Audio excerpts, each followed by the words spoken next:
মোহনবাগানের নির্বাচন জট এখনই ভোটের সম্ভাবনাও কার্যত নেই। দেবাশিস দত্ত, সৃঞ্জয় বসুকে সচিব রেখে 22 জনের কমিটি এবং সোমবার দুপক্ষের যৌথ মনোনয়ন দাখিলের সম্ভাবনা রয়েছে, কিন্তু এত সবের মধ্যে সেই নির্বাচন জট অব্যাহত থাকলো এবং এখনই ভোটের কোনো সম্ভাবনাই নেই বলেই মনে করা হচ্ছে।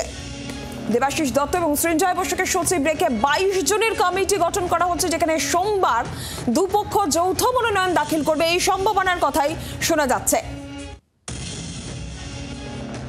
আর যে নির্বাচন জট, সেই নির্বাচন জট থেকেই গেল। এখনই নির্বাচনের কোনো সম্ভাবনাই কার্যত মোহনবাগানে নেই বলেই মনে হচ্ছে। দেবাঞ্জন বন্দ্যোপাধ্যায় রয়েছেন টেলিফোন লাইনে। প্রতিনিধি দেবাঞ্জন, কি খবর রয়েছে? কারণ এই যে দেবাশিস দত্ত, সৃঞ্জয় বসুকে সচিব রেখে 22 জনের কমিটি, সোমবার যৌথ মনোনয়ন দাখিল, কি জানা যাচ্ছে? তাহলে এই মুহূর্তে পরিস্থিতি কোন জায়গায়? দেখো, এই মুহূর্তে যা পরিস্থিতি, তাতে দেবাশিস দত্ত বা সৃঞ্জয় বসু তারা সরকারিভাবে এখনো পর্যন্ত এই ব্যাপারে কিছু স্পষ্ট করে জানাননি, কিন্তু ভিতর থেকে সূত্র মারফত যা জানা যাচ্ছে, দুদল সমঝোতার একটি রাস্তায় এসে পৌঁছেছে। তার ফলে যে বাক্যবাণের যুদ্ধ এতদিন হচ্ছিল, সেই যুদ্ধের আপাতত সমাপ্তি।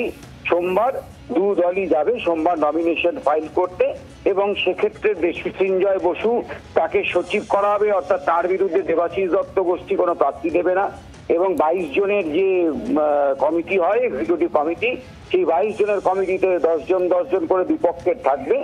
আর বাকি দুজন যে থাকবে, সেই দুজন হচ্ছে মুখ্যমন্ত্রীর ভাই স্বপন বন্দ্যোপাধ্যায়, তিনি আগের কমিটিতে ফুটবল সচিব ছিলেন, এবং পিন্টু বিশ্বাস ক্রীড়ামন্ত্রীর প্রতিনিধি। এই দুজন তারা থাকবেন কমিটিতে, এইভাবেই ঠিক করা হয়েছে।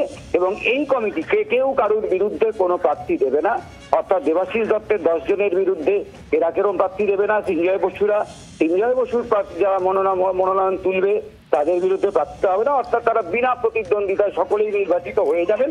হয়ে গেলে দেবাশিস দত্তকে প্রেসিডেন্ট করা হবে, এবং প্রেসিডেন্টের এতদিন তিনি ছিলেন মনোনীত, তার ক্ষমতা থাকতো না, কিন্তু এবার থেকে সংবিধান চেঞ্জ করে মোহনবাগানে প্রেসিডেন্টেরও একটা বড় ক্ষমতা তার হাতে আসতে চলেছে।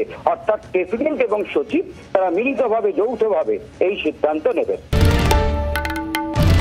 বাংলার আওয়াজ, বাঙালির আবেগ, জি 24 ঘন্টা।